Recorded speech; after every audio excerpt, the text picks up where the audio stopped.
Feel the power of your determination taking control of your breathing.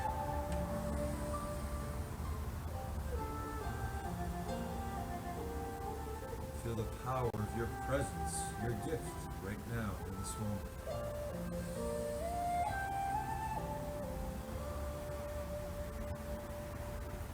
Now think about you doing your best today on all the exercises we do together in the gym of life.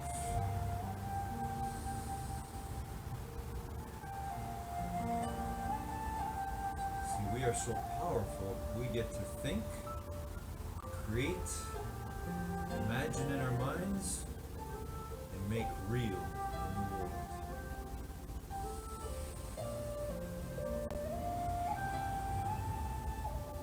And that goes with everything. The way we do our exercises to the best of our ability is the same way we can do anything to the best of our ability.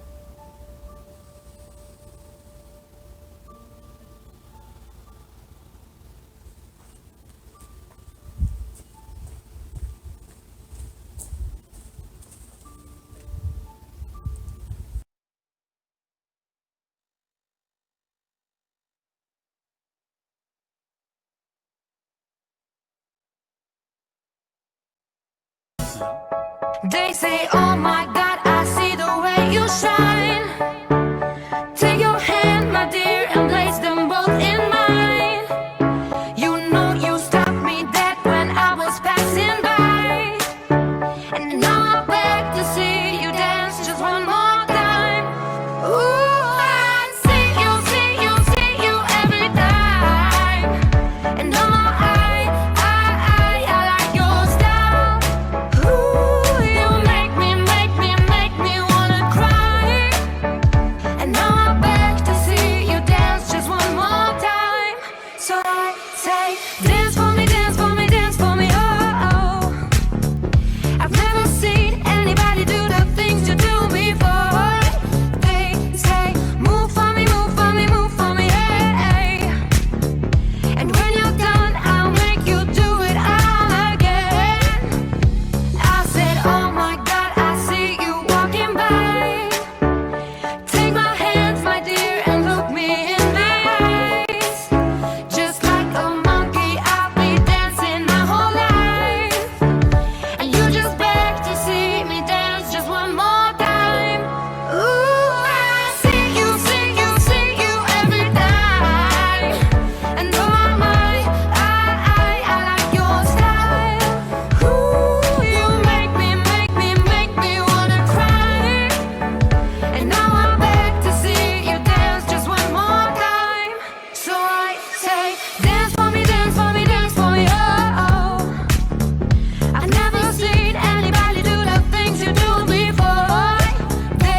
Morning, everybody.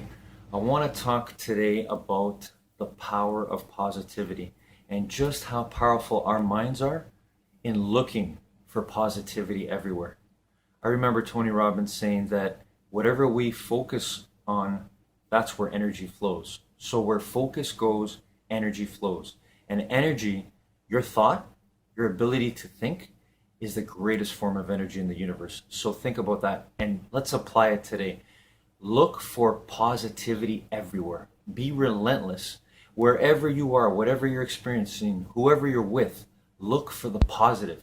It is not being blind to reality. It is taking your powerful mind and actually focusing on what's positive in this world, because there's so much that's positive. You do that, and that power of your positivity is endless, and it will affect endless others. So I challenge you now and forever to do it. Have a great day, everybody.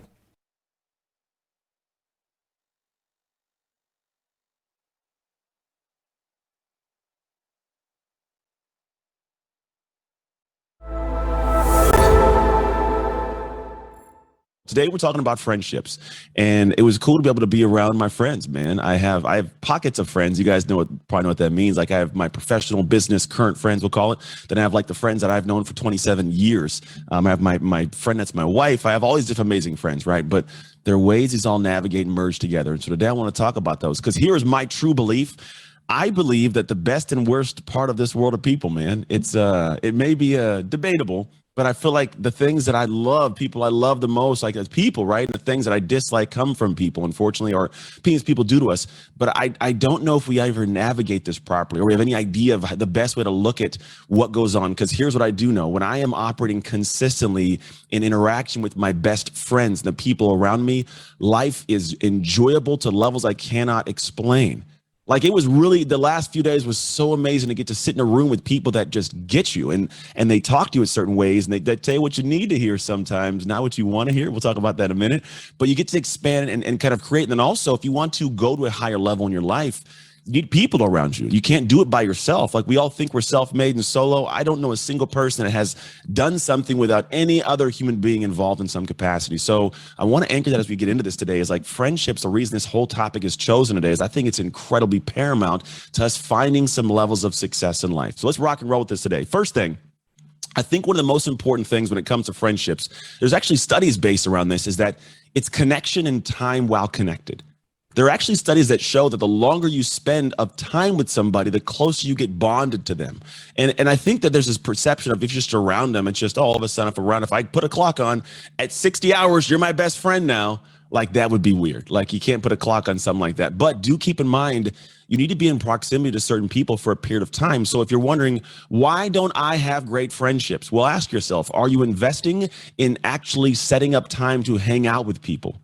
People who are introverts, I found, like they don't like to go out and be around a lot of people and wonder, why don't I have friends? Well, because you want to only be around you. Like if you want to have great friendships, go and be around people. And what this may look like is some discomfort of setting a lunch date or a dinner date. Maybe you don't go, in a whole group, it's just you and that person, or you go hang out and do something you guys are both interested in, right?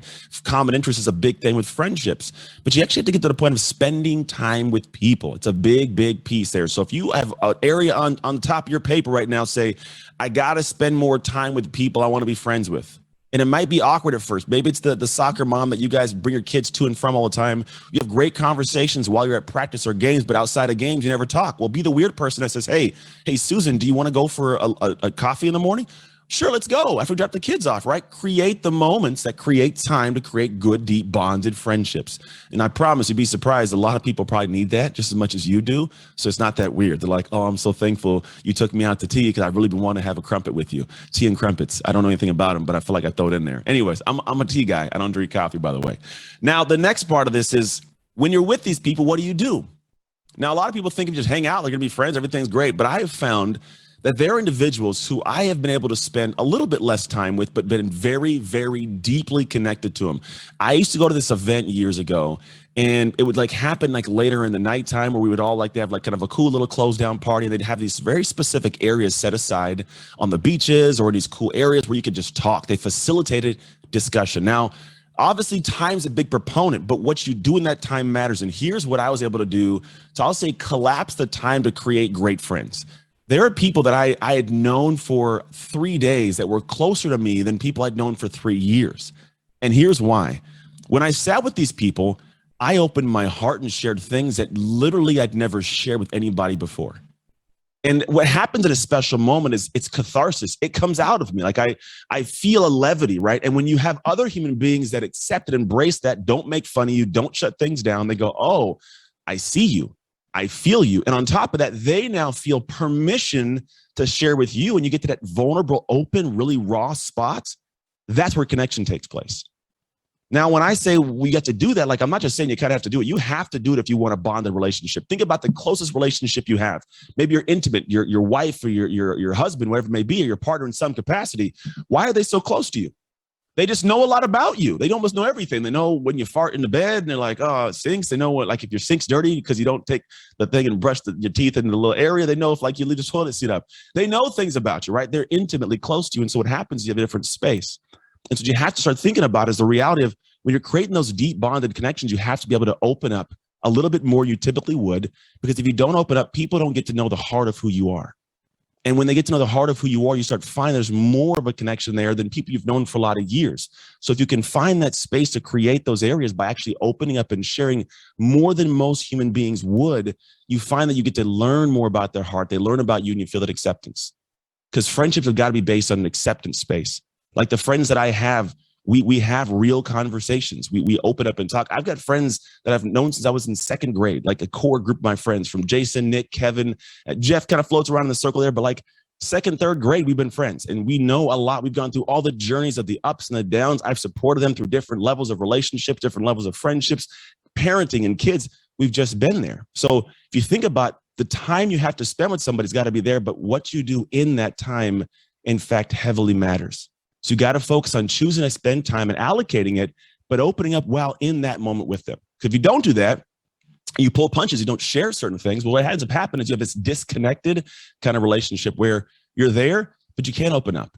If you can't open up, you don't feel connected, and then the distance gets created. So when you're around someone, you're like, I should be close to this person. I should be around, but I feel bogged down. I feel like I can't really express myself because when I do, they don't accept this, or they don't, or there's an anger that comes back, or like there's an argument that takes place. It's like, no, if you can open up and flow, it gets to be much better. Now, the next piece of this is when you have the right friends in your life, the right friends will tell you, I alluded to it a moment ago, they'll tell you what you need to hear and not what you want to hear. Because if you're honest with yourself, there are a lot of things that you might know are kind of like the depths of going on. But when somebody tells it to you, one of two things takes place. Either one, your ego rears up. You don't like to hear this. So what you do is you get into this argument to defend your ego, to defend your current identity, because you don't want to have anybody see you sweat, right? And if you have friends that hear, like when they say something to you and you take it in an abrasive manner, well, what happens is they stop telling you things. They stop sharing things with you. They stop opening up, and now you feel that separation create a space, right? But the reality is you need to be in a place where you can actually hear the things that need to be told to you, not just what you want to hear at times. And it is hard. Some people, like they have this desire to do it, and when somebody tells it to them, like they'll embrace it, and some will take some time to embrace it, but they'll eventually go, you know what? I was wrong. You're right. I get this. And they'll bring it in. And then some people will never do it. Some people will just continue to keep beating their head against the wall, and people look at them and go, man, I keep saying this person just won't listen. And then after a while, you start feel that person stop telling you things, stop sharing certain things, stop opening up in certain ways.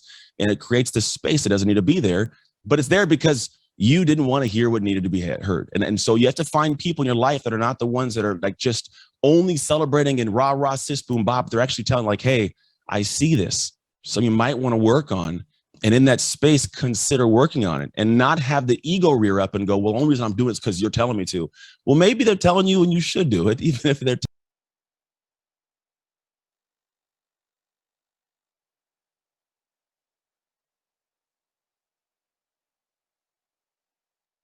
This time, we're gonna get funky. Funky. Everybody clap your hands. Clap, clap, clap, clap your hands. Clap, clap, clap, clap your hands. All right, now, we're gonna do the basic step. To the left. Take it back now, y'all. One hop this time. Right foot, let's stomp. Left foot, let's stomp. Cha-cha, real smooth.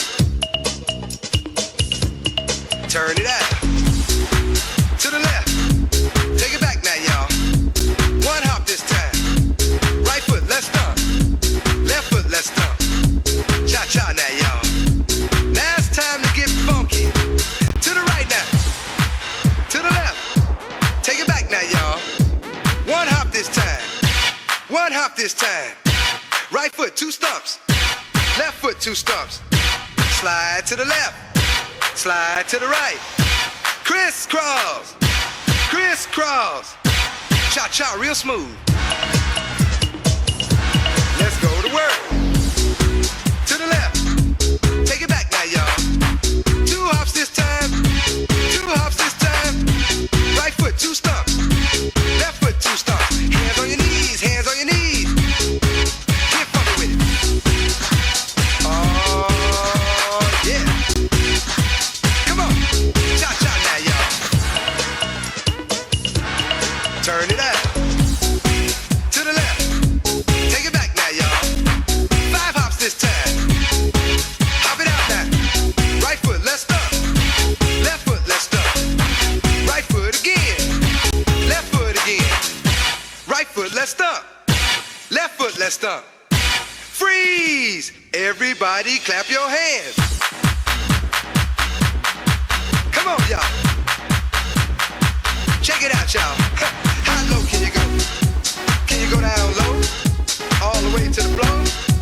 How low can you go? Can you bring it to the top? Like you never stop? Can you bring it to the top? 1 hop. Right foot now. Left foot now, y'all. Cha-cha, real smooth. Turn it out. To the left. Take it back now, y'all. 1 hop this time. 1 hop this time. Reverse. Reverse. Slide to the left. Slide to the right. Reverse, reverse. Reverse, reverse. Cha-cha now, y'all. Cha-cha again. Cha-cha now, y'all. Cha-cha again. Turn it out. To the left.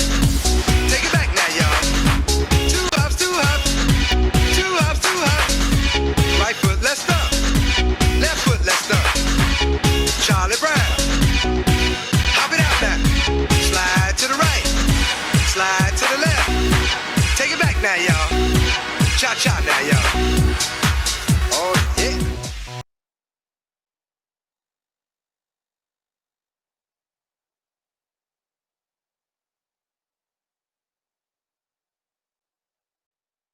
El equipo verde intentan hacer el gol, buscas atención, atención y gol.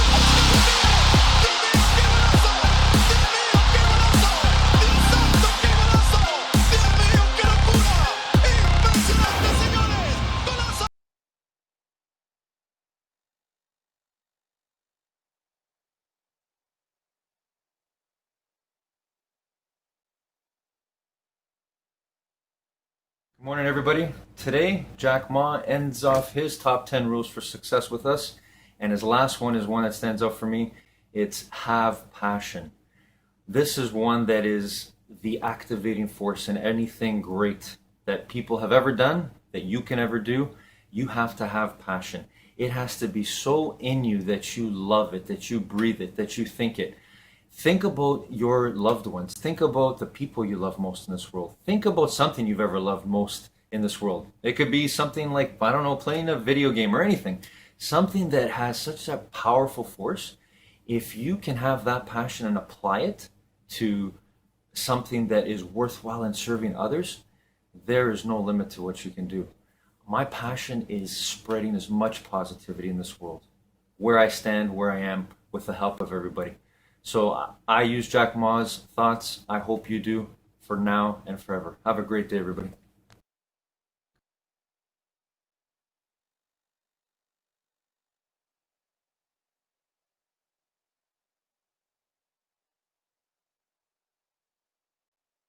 The greatest relationship that you could ever have is with yourself. Taking time to be in the presence of yourself and ask yourself important questions like, are you happy? Who am I? And instead of getting up and getting on your cell phone and getting distracted, sit with your triple filtered water or a glass of wine or whatever you're into. The question without being distracted, the contemplation process is the building process neurologically. And for me, I'm a guy who loves God. I'm a guy who loves the divine. I'm the guy who loves mystery. I'm the guy who just never stops dovetailing information. That's just me. And I never really planned on doing any of this. I mean, my theories on life is make it up as you go along and take the value and run. And what the bleep became a sensation. And then all of a sudden I went from a normal guy to being a rock star. And I was traveling around the world and doing conferences all over the place. I reached this point where I realized that I wasn't living the work. And that really bothered me. I was disturbed by that. I was really uncomfortable. And when you get uncomfortable and nothing's making that discomfort go away, it's time to evolve. It's time to make a different choice. And I clearly heard in my head during one meditation, stop making the same choices and pause. I didn't know what that meant, except that I knew that I was relying on all of this external stimulation to build an identity that I really wasn't.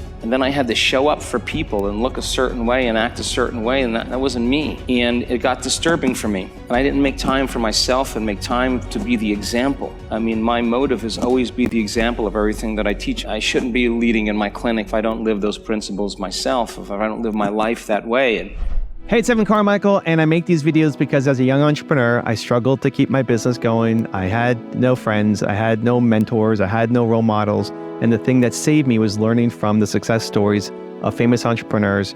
And in their stories, I got motivation, and I also got strategies for what I could do to grow my business and not stay stuck. And I still need their stories for motivation today. So today, let's get some incredible motivation from the one and only Joe Dispenza. Enjoy. the height of my popularity, I disappeared. I canceled all my events. My friends thought I was on crack or something. They thought I lost my mind. Because you know what? They were saying you could make so much money. And I said, I know how to make money. I really don't care about money. I really don't care. I care about how happy I'm going to be with myself. And I broke from the world for 6 months and retreated. And I really decided that if I presented myself back to the world, that I wasn't going to be seduced by it in the same way. That I really wanted to be the example of everything that I taught, and I wanted to lead events in a way that empowered people. I never wanted it to be about me. I wanted it to be about you. Most people try to create a new personal reality as the same personality, and it doesn't work. We literally have to become someone else. In other words, thoughts are the language of the brain, and feelings are the language of the body. And how you think and how you feel creates a state of being. So most people have experiences in their life that brand them emotionally. They feel fear, they feel anger, they feel bitterness, they feel frustration, they feel insecurity. And those emotions then become part of their identity. So once they think certain thoughts that turn on certain circuits in their brain that are equal to their insecurity, and then they feel insecure. The moment they feel insecure, they think more insecure thoughts, which makes more chemicals for them to feel insecure. And the repetition of that cycle over time conditions the body to subconsciously become the mind of insecurity. So then the person says, I am insecure. And whenever you say, I am anything, you're commanding your mind and body towards a destiny. So then most people's biology is, for the most part, their past. And so if you're not being defined by the vision of the future, some new possibility in your life, you're only left with the old circuitry in your brain and the old emotions of the past. So the question then is, can you believe in a future that you can't see or experience with your senses yet, but you've thought about enough times in your mind that your brain is literally changed to look like the experience has already occurred? Now, the latest research in neuroscience says you can change your brain just by thinking. So then as you begin to think about a new possibility, and your brain begins to fire in new sequences and new patterns and new combinations, and you begin to plan your behaviors, and you begin to review in your mind, mentally rehearse who you're going to be in your life, the mere action of mental rehearsal begins to install the neurological circuits in your brain. Now your brain is no longer a record of the past. Now it's in fact a map to the future. And if you were then to begin to emotionally embrace your future before it's made manifest, in other words, you're not waiting for your healing to feel wholeness. You're not waiting for your new relationship to feel love. You're not waiting for the mystical moment to feel awe. You're not waiting for your success to feel empowered. That's the old model of reality of cause and effect. In other words, the materialist, the person who's waiting for their wealth to come to feel abundance, They're living by that model of cause and effect. But the quantum model is about causing an effect, which means you begin to experience your own worthiness and your abundance before it occurs. You have to feel wholeness in order for your healing to occur. We have to feel love for ourselves and love for life in order for us to have love in our life. And so then to instruct people how to teach their body emotionally how that future could feel like before it's made manifest. If they do it properly, their body as the unconscious mind begins to believe it's living in that future reality in the present moment. And they're beginning to signal new genes in new ways that begins to change their body to look like the event has already occurred. So the process of change in the meditative model requires unlearning and relearning.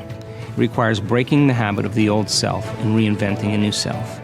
What we say in neuroscience, pruning synaptic connections and sprouting new connections, unfiring and unwiring and refiring and rewiring. Unmemorizing emotions that are stored in the body and then reconditioning the body to a new mind and to a new emotion. No longer signaling the same genes in the same way, but signaling new genes in new ways. Beginning to pull your energy out of the past and beginning to invest your energy into the future. The concept of transformation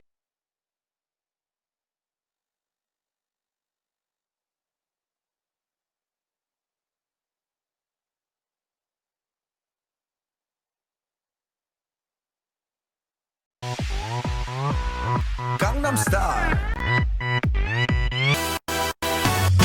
낮에는 따사로운 인간적인 여자, 커피 한 잔에 여유를 아는 품격 있는 여자, 밤이 오면 심장이 뜨거워지는 여자, 그런 반전 있는 여자.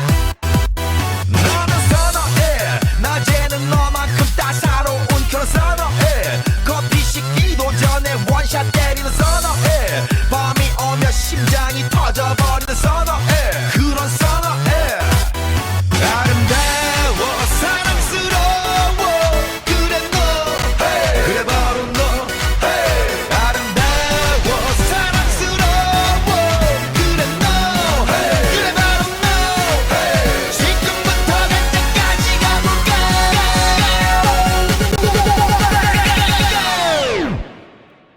오빤 강남스타일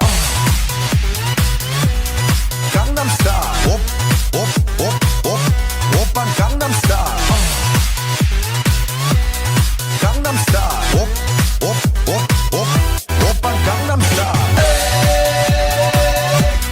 Lady 오빤 강남스타일 Lady Party rock.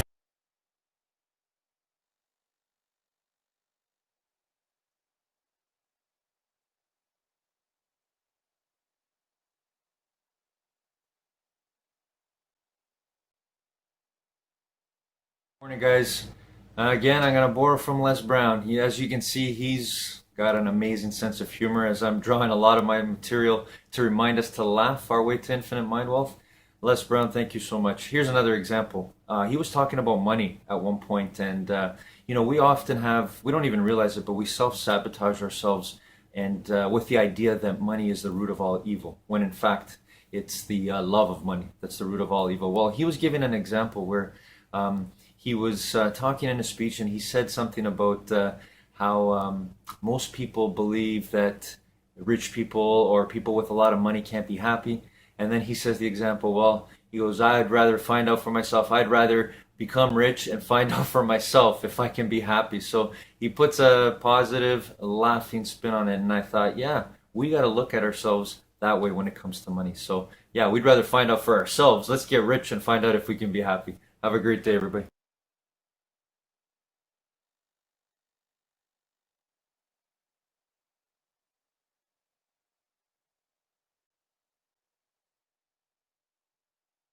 What was the greatest lesson your mom taught you growing up? She doesn't know how much she taught me because she wasn't much in the teaching mode. My dad took her soul. But what I did as a young kid is I observed everybody. I wasn't really smart in the books, but I was real smart when it came to life. And I was able to sit back and watch her mistakes. I was able to see how she struggled through life and how I don't want to struggle through life. The biggest thing she did for me, when I would bust my ass, when I would fail, when I was at the bottom of the sewer, she never picked me up. She never gave me that cookie and said, hey son, you know, it's gonna be okay. She didn't have time for that. Sometimes she gets upset when I talk about my past because it paints her out to be the best mom. If I had any kind of mom in that kind of environment, I would have never made it. Because she forced me for every reason to, you better figure this out or you're gonna be a statistic. And this is something that she didn't sit down and tell me. I realized this. This is the world that is in front of me. And what most people do is they see this world and they look at it as an excuse to get out of it. I have all these valuable lessons because if you look out in the world right now today, it's not a nice place, but I'm very prepared for it. I'm prepared for it. I'm prepared for all the failure coming my way. I'm prepared for everything my way. And that's the biggest lesson that she taught me by not teaching me, by never saying it's gonna be okay. Matter of fact, she told me the exact opposite. Life sucks. That's what she knew. And it was the truth. Need motivation? Watch a top 10 video with Believe Nation. Hey, it's Evan Carmichael, and I make these videos because as a young entrepreneur, I struggled to keep my business going. I had no friends, I had no mentors, I had no role models. And the thing that saved me was learning from the success stories of famous entrepreneurs. And in their stories, I got motivation, and I also got strategies for what I could do to grow my business and not stay stuck. And I still need their stories for motivation today. So today, let's learn from one of the best, David Goggins, and my take on his top 10 rules of success. Enjoy. Rule number 2 is find your strengths. If you read It Can't Hurt Me, I go into detail about my first 100-mile race, the race I wasn't trained for at all. And I went out there and ran 100 miles on a 1-mile track. When I got to mile 70 and everything went south, I mean, it went south. I've been through 3 hell weeks, Ranger School, some of the world's hardest training in the world, and this was the most pain I've been in my entire life. When I sat down in that chair and went to the bathroom myself and everything went south, when I had 30 miles to go and I was in the worst shape of my life, and I won't get too deep into it, but when I was able to go 30 more miles in the worst shape of my life, that's when I talk about it in the, You Can't Hurt Me, the whole mental governor got removed. And that's when I realized that a human being is able to do some of the most, horrific things out there. We are built very different. Like a lot of us, we're taught everything, how to read, how to write, how to drive a car, how to cook, how to clean.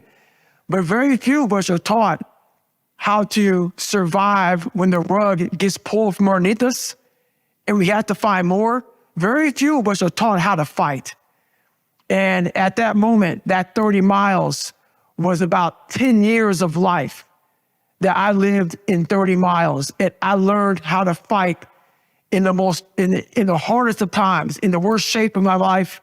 Rule number 3 is change your mindset. I gained about 50 pounds back. I was about 250 pounds. This is a story about the mind. I'll go through it real quick. So I didn't put running shoes on for about 9 months, 10 months. I was overseas deploying, came back into free fall school. I was at military free fall school with Morgan Luttrell, Marcus Luttrell's twin brother. We got the news that an incident happened where everybody died and they couldn't find Marcus Luttrell. So I got the call. My job was to tell Morgan Luttrell, his twin brother, who was also a Navy SEAL, that his brother might be dead.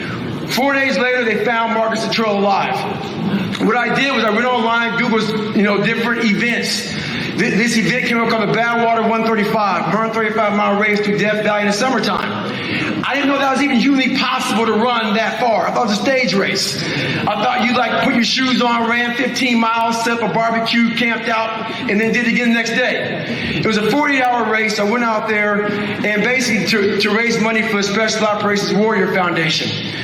So I called this guy up named Chris Kosman. Chris Kosman is a race director. He said to me, basically, you have to run 100 miles in 24 hours or less to qualify. I never run past 20 miles in my entire life, and up until now, I probably ran 20 miles this entire year. So he says, I call him up on a Wednesday. He says, you know what, there's a race on Saturday. And if you run 100 miles in 24 hours, I will consider you in my race. So I wasn't real smart growing up, and obviously I wasn't real smart right now. So I did the math like less than a 15-minute mile. So I said, I can walk this. Dumbest decision I made in my entire life. Went out there about 250 pounds, and I get to mile 50. It's in San Diego, November. So on a 1 mile track. Where you go as many times as you can around 1 mile track for 24 hours. I get to mile 50 in about 12, 13 hours. I sit down. I sit in this blue lawn chair. I saw my ex-wife every single mile. I got Ritz crackers and Mileplex with my nutrition. I was a muscle head, so I drank a lot of Mileplex back then. So basically, here I am drinking Mileplex, Ritz crackers. By mile 70, I haven't gone to the bathroom one time. No water. That Mileplex tastes like hell, and the Ritz cracker is a ball in my mouth. This is where I really realized that so I'm already a Navy SEAL. This is when I realized that we only use 40% of our mind. This is when I started going crazy with mindset and being a scientist of the mind. We go, I'm at mile 70, I look at my ex-wife, do you sit down and I have to go in the bathroom for 12 hours? What must you do? Go to the bathroom. So I sit down and I look at her, it's the first I've ever gone in my entire life. 7 months, I'm happy, I'm feeling good. And I can't get up to go to the bathroom. It's literally from me to end the stage. So I look at her and I said, honey, do you love me? She goes, why? I go, because I can't stand up. My blood pressure's all messed up. I go, I'm taking a shit on myself right now. So I went back in my back and I started peeing blood down my leg. And my ex-wife's like, oh my God, you gotta stop. This is when I realized throughout my whole life, all the bad times, all the good times, you know what? I'm not gonna quit yet. Let me get better. Let me fix my blood pressure. Let me get some potassium, sodium, nutrition in my body. Let me see if I can fix myself. So I said, if I can just walk 1 more mile after being in the worst shape of my entire life, this would change everything for me mentally going forward. From this kid who came from dirt and nothing, who couldn't read until he was a junior in high school, and is now here. I walked a mile. I said, maybe I can walk 1 more mile. Maybe I can walk another mile. At mile 81, my ex-wife looked at me and said, you're not going to make the time. When your mind knows it's not going to quit, and this is what I found out, this is my 40% rule. When your mind knows it's not going to quit, your body will adapt to whatever is in front of it. I ended up running 20 more miles. I did 101 miles in 19 hours and 6 minutes. And that one day changed, 19 hours. It wasn't SEAL training, it wasn't Ranger School, it wasn't Delta Force, it wasn't any of that crap I went through. It was this 19 hours and 6 minutes that forever changed my life to know that we as human beings are capable of anything. And we don't need any special kind of parents or tools to get there. Rule number 4 is be honest with yourself.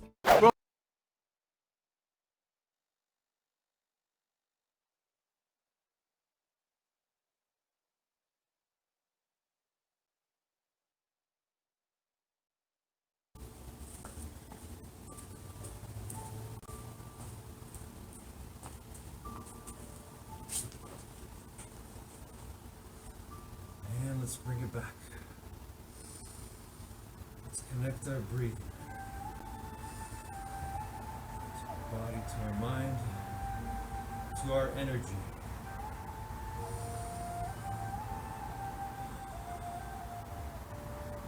To our energy of determination. That's right. We determine. We don't choose and lose, give up, believe lies, give in to fear. We don't do that. We don't give in to anxiety, stress, things that are not the truth of who we are.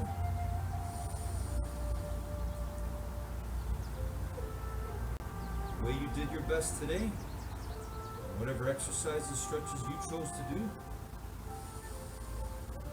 it's the same process you get to use here, now, and wherever you go.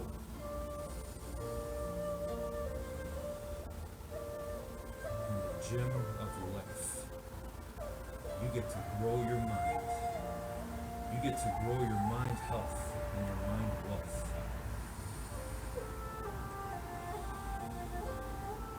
It's all possible if you determine, make the winning choice to be kind, to be peaceful, caring, loving, appreciative, grateful for everything you have here and now.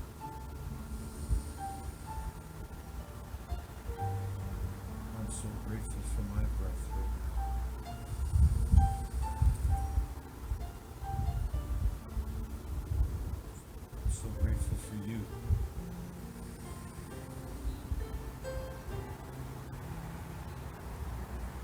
so grateful for our being, what we all truly are.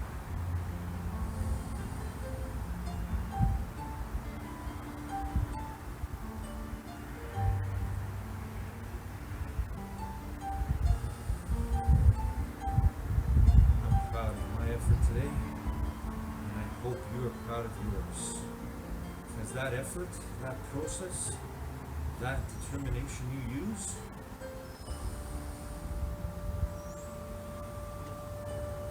it's available to you all the time.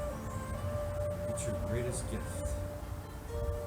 So don't ever give up on using your determination to be your true, kind, positive, loving self. To control your own mind, no matter what is going on outside of it. You are infinitely intelligent, powerful beyond measure, and you get to work now more than ever. Your own mind, your own body, your own energy. Making yourself better now so that you can be better forever.